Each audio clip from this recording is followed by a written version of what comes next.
pagi teman-teman remaja, apa kabar hari ini? Puji Tuhan ya, sampai hari ini kita masih diberikan kesempatan untuk tetap bisa beribadah.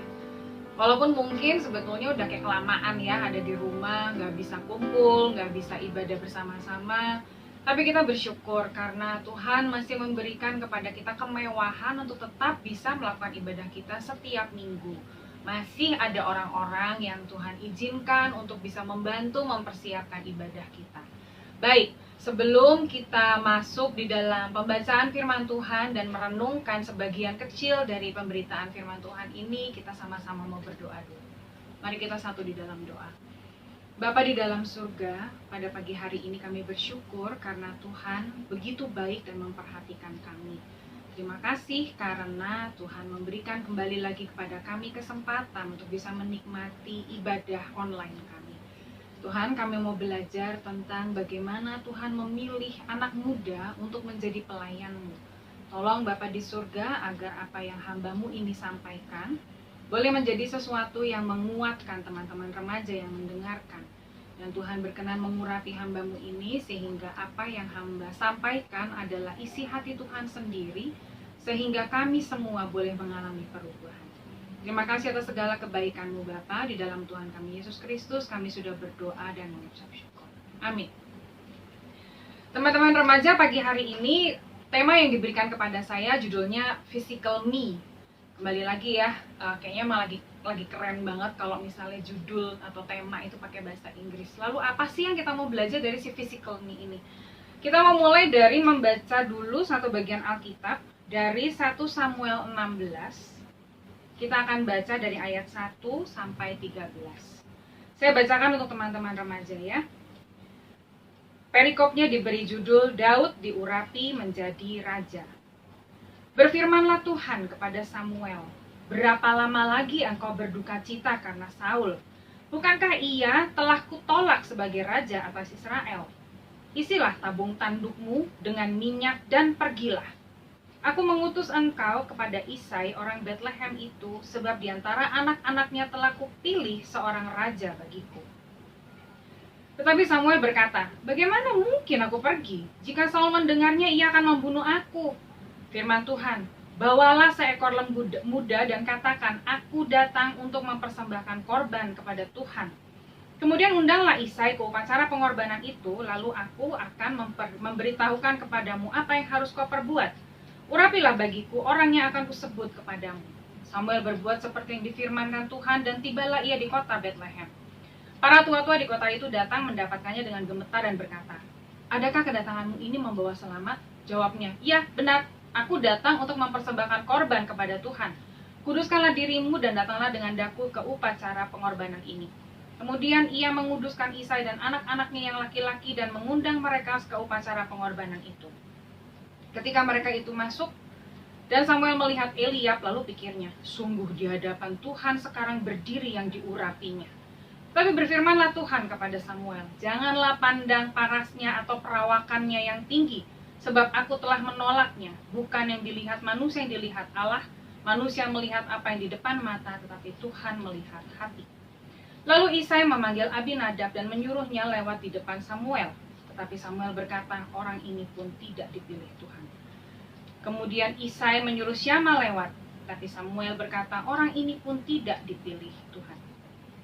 Demikianlah Isai menyuruh ketujuh anak yang lewat di depan Samuel, tapi Samuel berkata kepada Isai, semuanya ini tidak dipilih Tuhan. Lalu Samuel berkata kepada Isai, inikah anakmu semuanya? Jawabnya, masih tinggal yang bungsu, tetapi sedang mengembalakan kambing domba. Kata Samuel kepada Isai, suruhlah memanggil dia sebab kita tidak akan duduk makan sebelum ia datang kemari. Kemudian disuruhnyalah menjemput dia. Ia kemerah-merahan, matanya indah dan parasnya elok.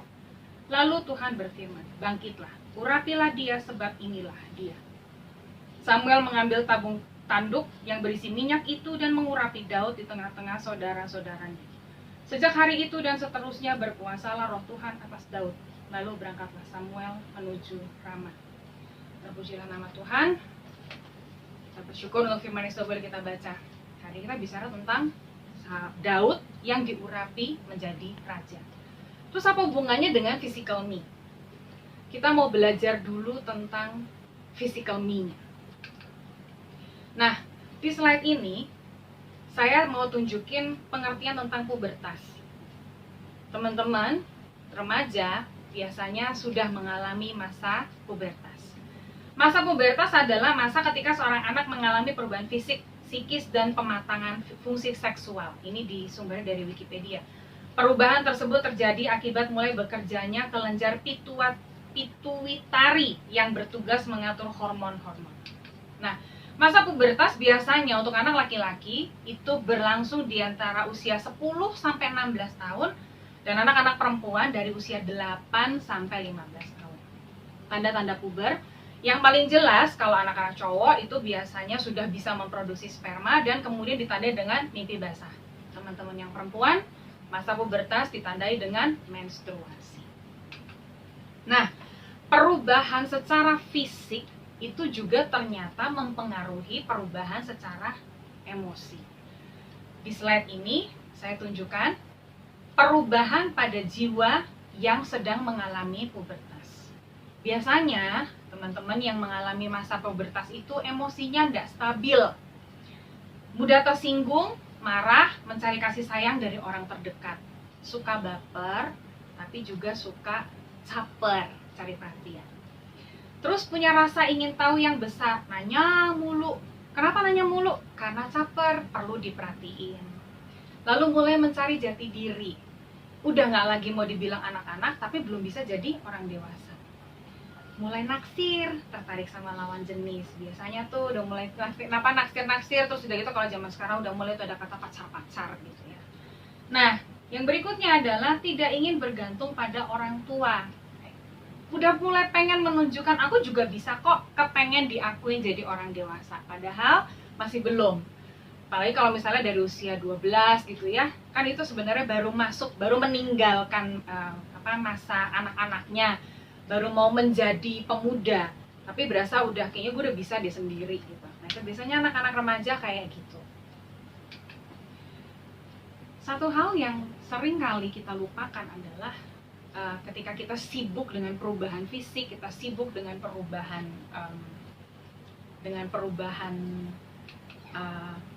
emosi kita, terus kita karena gini, teman-teman remaja kan jadinya tuh kayak pengen cari perhatian. Nah, dengan kecanggihan media sosial zaman sekarang ini, terus kemudian kan teman-teman anak-anak remaja, anak-anak muda itu punya banyak sekali cara untuk mencari perhatian. Salah satunya adalah yaitu cari perhatian lewat media sosial. Entah misalnya posting foto mulu kerjaannya, entah di Instagram kah, entah di Facebook kah, entah anak remaja sekarang pakainya apa sih? Pokoknya media sosial lah, yang membuat semua orang bisa lihat.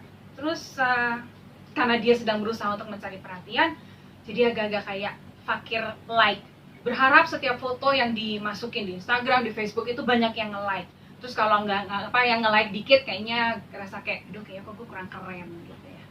Nah, salah satu cara untuk menjadi cari perhatian. Belum lagi terus kemudian nih ya, kan ada perubahan fisik.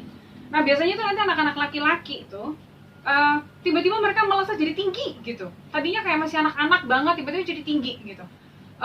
Yang tadinya cuma sekitar 140, 150 cm gitu, tiba-tiba jadi 170 gitu kan, jadi tinggi gitu. Terus anak-anak cewek udah mulai belajar untuk gimana caranya pakai make up. Ngerasa perlu cantik karena kan ada masa dimana mulai naksir sama lawan jenis. Ini mulai dandan, mulai bergaya lah gitu ya. Tapi terus ada juga kan teman-teman remaja yang ternyata secara fisik tidak mengalami perubahan yang luar biasa gitu. Jadi kayaknya dia merasa biasa-biasa aja. Ada teman-teman remaja ketika masuk masa pubertas malah jerawatnya banyak banget gitu. Jadi minder, jadi nggak pede. Belum lagi terus kemudian tahu ya kata body shaming. Teman-teman remaja saling ngatain secara fisik gitu. Ya ampun hidung lo, ya ampun lu hitam banget yang gitu-gitu ya. Pokoknya secara fisik tuh udah mulai digangguin gitu. Dan lebih busuk lagi kalau ternyata body shamingnya dilakukan melalui media sosial. Nggak tahu siapa, tapi terus kena langsung ke orang yang bersangkutan. Itu yang terjadi. Nah, seringkali dalam proses melewati masa pubertas, orang-orang muda, khususnya teman-teman remaja, itu melupakan satu hal. Saya masuk di slide yang berikutnya. Saya ambil dari Mazmur 139 ayat 13 sampai 14b yang bercerita tentang betapa luar biasanya kita diciptakan oleh Tuhan. Ayat ini berkata, sebab engkaulah yang membentuk buah pinggangku, menenun aku dalam kandungan ibuku. Aku bersyukur kepadamu oleh karena kejadianku dahsyat dan ajaib. Apapun bentuk tubuh saudara-saudara sekarang, teman-teman remaja sekarang gitu ya, teman-teman remaja itu diciptakan secara ajaib, diciptakan secara istimewa oleh Tuhan, diciptakan ditenun dengan hati-hati di dalam kandungan ibu. Dan sekarang inilah saudara-saudara, inilah teman-teman remaja dengan segala keberadaannya. Selesai nih ya, kita bicara tentang physical me. Kita sudah bicara tentang teman-teman remaja. Secara fisik memang kalian berubah, secara emosi juga kalian berubah. Tapi satu hal jangan pernah lupakan, kalian diciptakan secara istimewa. Jadi aku bukan kamu, kamu bukan aku, dan kita sama-sama istimewa. Dalam keistimewaan itulah kita mau belajar tentang Daud. Dari perikop yang kita baca tadi, saya mau fokus kepada ayat 11 dan ayat 12. Ceritanya itu kan si Samuel diutus Tuhan untuk mencari raja baru setelah Saul ditolak oleh Tuhan pada waktu itu. Nah, pergi ke tempatnya Bapak Isai. Bapak Isai punya 7 anak laki-laki. 7-7-nya ditolak sama Tuhan. Padahal menurut Samuel secara fisik mereka oke banget, pantas banget jadi raja. Ayat 11 mengatakan, lalu Samuel berkata kepada Isai, ini ke anakmu semuanya. Jawabnya, masih tinggal yang bungsu. Perhatikan. Tetapi sedang menggembalakan kambing domba. Lalu Samuel bilang kepada Isai, suruhlah memanggil dia sebab kita tidak akan duduk makan sebelum ia datang kemari. Daud, anak paling kecil, kerjanya gembala domba. Ayat 12. Kemudian disuruhnyalah menjemput dia. Ini menarik saudara-saudara ya. Ia kemerah-merahan. Matanya indah dan parasnya elok. Lalu Tuhan berfirman, bangkitlah, urapilah dia, sebab inilah dia. Menurut catatan, Daud ketika pertama kali diurapi oleh Samuel, itu umurnya antara 12-13 tahun. Jadi masih muda banget. Makanya mukanya masih kemerah-merahan, dan memang pada waktu itu mungkin kalau lihat patung-patung yang dibuat pada zaman dulu gitu ya, Daud itu digambarkan sebagai satu tokoh yang memang cakep. Nah di sini dikatakan matanya indah, jadi matanya bersinar-sinar, berbinar gitu ya, pokoknya matanya hidup gitu, parasnya elok, emang cakep dan tapi masih kecil, masih muda, umur 12-13 tahun. Tapi inilah yang Tuhan pilih untuk menjadi Raja Israel. Nah, saya mau ajak teman-teman mengingat dulu ya kisah tentang Daud dan Goliat. Karena dari situlah kita mengetahui kenapa kok Tuhan memilih Daud. Saya mau ajak kita sama-sama baca dari 1 Samuel 17. Saya mau bacakan untuk teman-teman ayat 34-36. Pada waktu itu semua orang merasa ketakutan. Orang Israel ketakutan karena Goliat itu gede banget. Jadi mereka ngerasa udah kita nggak mungkin bisa ngalahin dia. Tapi Daud datang. Waktu itu dia sebenarnya cuma disuruh ngantar makanan sama bapaknya untuk kakak-kakaknya. Tapi terus dia datang ke Raja Saul dan bilang, sini saya aja yang maju. Waktu itu Raja Saul bilang, ayo janganlah, kamu masih kecil begini. Pada waktu itu dalam catatan sejarah, Daud ketika dia akhirnya bertemu dengan Saul untuk menghadapi Goliat, usianya baru 15 tahun. Menjadi tentara pada waktu itu minimal umur tuh 20 tahun. Jadi Daud juga masih remaja, masih seumuran kalian. Waktu Saul bilang, jangan, kamu masih sangat muda. Dia 34, Daud berkata gini. Tetapi Daud berkata kepada Saul, hambamu ini biasa menggembalakan kambing domba ayahnya. Apabila datang singa atau beruang yang menerkam seekor domba dari kawanannya, ayat 35, maka aku mengejarnya, menghajarnya, dan melepaskan domba itu dari mulutnya. Kemudian apabila dia berdiri menyerang aku akan menangkap janggutnya lalu menghajarnya dan membunuhnya. Ayat 36. Baik singa maupun beruang telah dihajar oleh hambamu ini, dan orang Filistin yang tidak bersunat itu, ia akan sama seperti salah satu daripada binatang itu, karena ia telah mencemooh barisan daripada Allah yang hidup. Anda bayangkan ya teman-teman remaja, seberani itu dia. Kenapa dia berani kayak gitu? Dia gembala. Dan gembala domba yang menggembalakan domba miliknya, mereka akan mempertaruhkan nyawanya untuk memastikan dombanya aman. Dari ayat 34 sampai 36 kita melihat nggak cuma ngelawan orang. Daud itu bahkan melawan singa beruang. Dan bahkan kalau sampai hewan-hewan itu ada yang menyerang dia bahkan dengan berani nangkep janggut, dihajar, dibunuh. Daud itu jagoan, padahal umurnya masih muda banget. Singa maupun beruang telah dihajar oleh hamba-Mu ini. Kita kembali ke 1 Samuel 16. Kita kembali ke ayat yang ke-7. Tetapi berfirmanlah Tuhan kepada Samuel, janganlah pandang parasnya atau perawakannya yang tinggi, sebab aku telah menolaknya. Bukan yang dilihat manusia, yang dilihat Allah. Manusia melihat apa yang di depan mata, tapi Tuhan melihat hati. Nah, ini yang paling penting sebetulnya teman-teman remaja. Kenapa Allah memilih Daud yang masih sangat muda itu, yang dibilang masih kemerah-merahan, yang gak ada gagah-gagahnya sama sekali. Padahal Tuhan sedang mencari pengganti Saul yang adalah raja bangsa Israel. Kuncinya adalah pada ayat ke-7, tetapi Tuhan melihat hati. Mengapa Daud dipilih Tuhan? Yang pertama, karena Daud memiliki hati sekuat singa, semangat, dan keberanian. Di 1 Samuel 17 tadi, ketika Daud menawarkan diri untuk melawan Goliat, yang kita tahu akhirnya ya, Goliatnya betul-betul kalah total gitu ya. Daud bilang sama Saul tuh, saya tuh udah ngelawan singa, udah ngelawan beruang, semuanya tuh saya udah kalahin. Dia punya hati yang sangat kuat, hati yang berani, hati yang tidak takut pada tantangan. Itu yang pertama kali Tuhan lihat. Lalu yang kedua, karena Daud memiliki cinta yang mendalam dan tak berkesudahan untuk Allah.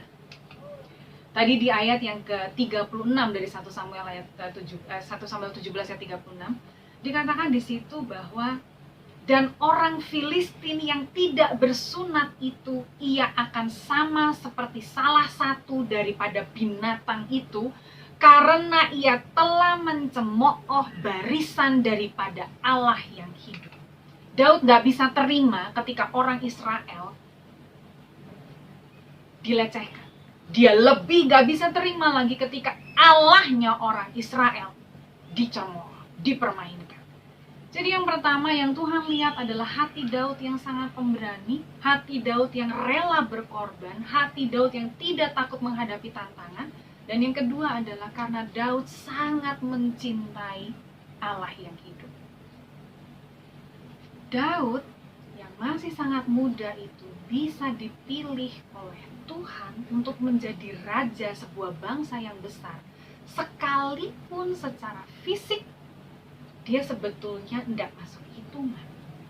Kakak-kakaknya jauh lebih gagah, jauh lebih pantas kelihatannya menjadi raja, tapi ternyata Tuhan memilih Daud yang usianya tidak beda jauh dengan teman-teman remaja, dipilih Tuhan untuk memimpin bangsa besar.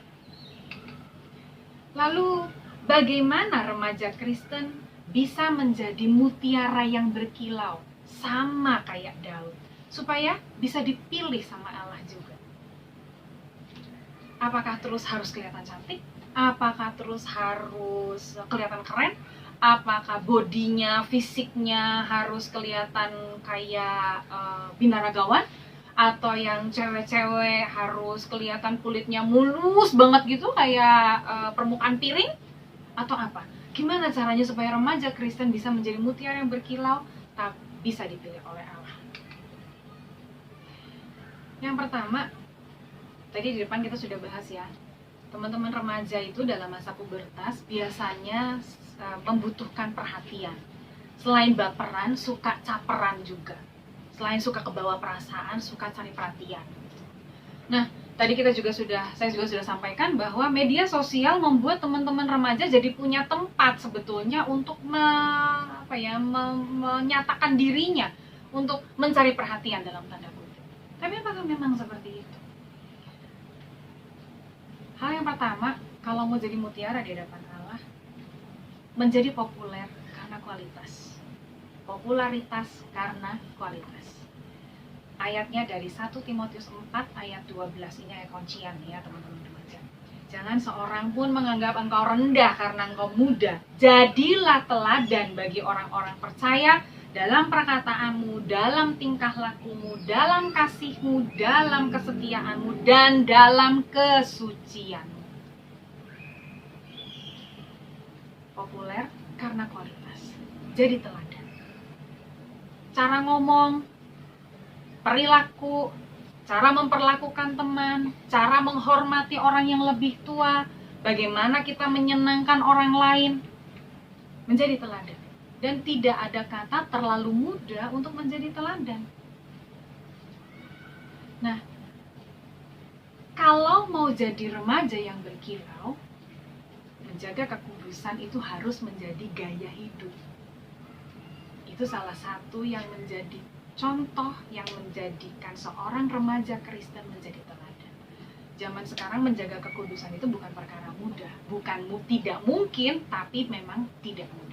Tapi ada salah satu kunci untuk kita menjadi mutiara di hadapan Allah. Menunjukkan kasih, menjaga kesetiaan. Kalau ngomong A, lakukan A. Kalau ngomong B, lakukan B. Kalau bikin janji ditepatin. Kalau udah janjian jangan ngaret. Hal-hal yang kayak gitu. Hal-hal yang membuat teman-teman remaja menjadi seseorang yang bisa dipercaya. Itu yang penting. Dan butuh keberanian untuk menjadi berbeda tentunya. Sama seperti Daud. Bukan tidak mungkin, sulit, tapi bisa dilakukan. Hal yang kedua, ini dia, kunci yang kedua ya. Ketika Anda mau menjadi populer karena kualitas, yang harus kita lakukan, yang harus teman-teman remaja lakukan adalah konsumtif akan firman Tuhan. Teman-teman remaja tahu ya apa namanya konsumtif ya? Konsumtif itu kan segala sesuatu itu kita pengen bisa dapat banyak gitu. Konsumtif terhadap baju-baju, konsumtif terhadap sepatu-sepatu, konsumtif terhadap makanan gitu kan. Segala sesuatu itu pokoknya apa yang saya suka saya mau, apa yang saya suka saya harus dapat, apa yang saya suka saya harus peroleh kayak gitu. Konsumtif, tapi dalam hal ini konsumtif akan firman Tuhan. Harus pingin terus sama firman Tuhan. Mazmur 119 ayat 9. Dengan apakah seorang muda mempertahankan kelakuannya bersih, dengan menjaganya sesuai dengan firman. Kalau teman-teman mau menjadi mutiara yang berkilau di hadapan Tuhan, sehingga layak dipilih untuk melakukan perkara-perkara yang besar, dengan tidak lagi memikirkan bentuk fisik teman-teman remaja seperti apa, konsumtif akan firman Tuhan. Jangan pernah melupakan renungan, jangan pernah melupakan waktu pribadi untuk membaca dan belajar firman Tuhan. Karena dengan cara seperti itulah, teman-teman remaja bisa mempertahankan kelakuan tetap bersih. Kelakuan bersih itu kan bukan cuman rajin mandi tiap hari dan ganti baju ya. Kelakuan bersih itu lebih cara kita berkata-kata, cara kita memperlakukan orang, bagaimana kita memperlakukan tubuh kita. Segala sesuatunya sesuai dengan standar kekudusan Tuhan. Jadi jangan pernah tinggalkan waktu untuk merenungkan firman Tuhan. Yang pertama, menjadi teladan. Yang kedua, belajar tentang firman Tuhan. Karena dengan cara seperti itu, keduanya akan sangat membuat teman-teman remaja siap untuk menjadi mutiara di hadapan Allah. Kita sudah belajar tentang physical me.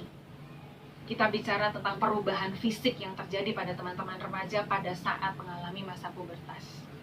Teman-teman remaja putri mengalami menstruasi, teman-teman remaja pria sudah mulai mengalami mimpi basah.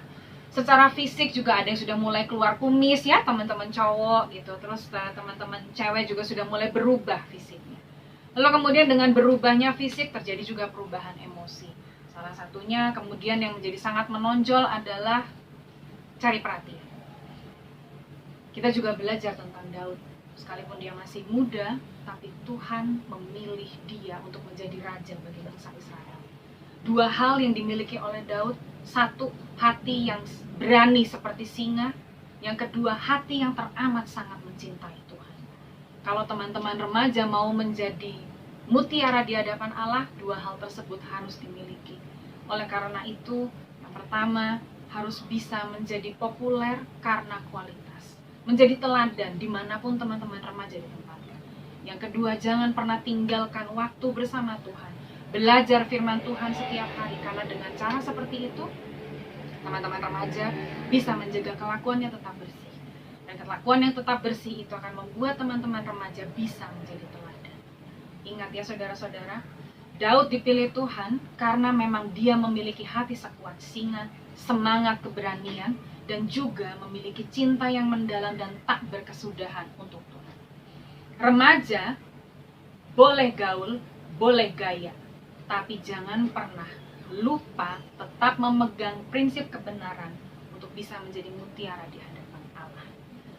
Kiranya apa yang kita pelajari pada pagi hari ini boleh memberkati kita semua, sehingga dalam kehidupan teman-teman remaja sehari-hari kalian boleh semakin bersinar, kalian boleh semakin mencintai firman Tuhan, dan pada waktunya kalian menjadi mutiara yang siap untuk diambil oleh Tuhan untuk menjadi pelayan-pelayannya yang luar biasa. Terima kasih, kita bersyukur untuk pada pagi hari ini. Kiranya Tuhan memberkati kita semua. Amin. Bapa di dalam surga, terima kasih kalau kami sudah boleh bersama-sama belajar tentang firman Tuhan. Kami mengucap syukur kalau kami boleh belajar tentang Daud. Kami mengucap syukur kalau kami boleh belajar tentang bagaimana teman-teman remaja seharusnya bersikap di dalam menerima kondisi fisik mereka. Kami juga boleh belajar untuk melihat bahwa Daud pun dipilih ketika masih remaja. Tuhan, kiranya Tuhan berkenan memberkati teman-teman remaja dimanapun mereka berada.